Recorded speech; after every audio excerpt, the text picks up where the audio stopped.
moi, ce qui est surtout pour moi l'événement, c'est la reprise du cinéma, en général. Voilà, qu'on repart, retrouver cette atmosphère, cet engouement, cet enthousiasme et cette passion.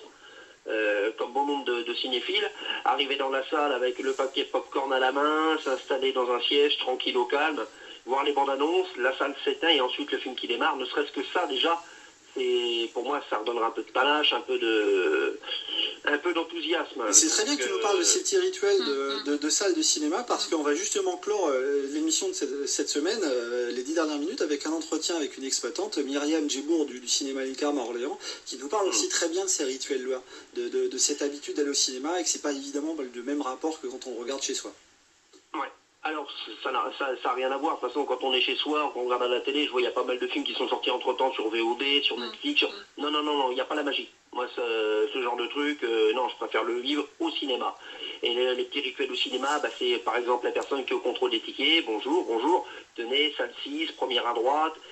Découper le ticket en deux, parce que j'étais contrôleur au cinéma. J'ai travaillé dans un ciné sur Vierzon en tant qu'agent d'accueil et surveillant dans les salles, parce que parfois il peut y avoir un petit peu de bavard, donc calme un petit peu de jeu. Des gens qui peuvent être un peu excités selon le film qui est projeté.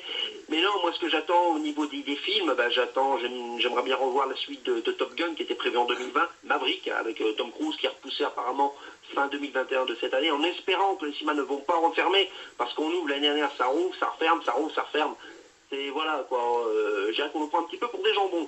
Et là, bon, alors j'ai deux questions qui me restent, et Marianne également. Pour toi, comment vous avez vécu, on va commencer par Arnaud au téléphone, cette période de VOD? Est-ce que ça a été un bon palliatif aux salles? Alors évidemment, la réponse va être non, mais est-ce que malgré tout, pendant cette période-là, vous avez réussi à avoir des pépites en ligne pour arriver à, je dirais, pallier le manque de cinéma en salle? Arnaud? Perso, non. Moi, j'attendais la réouverture des salles. Parce que la magie, elle est là, dans ces salles, les salles obscures, avec l'écran qui s'allume.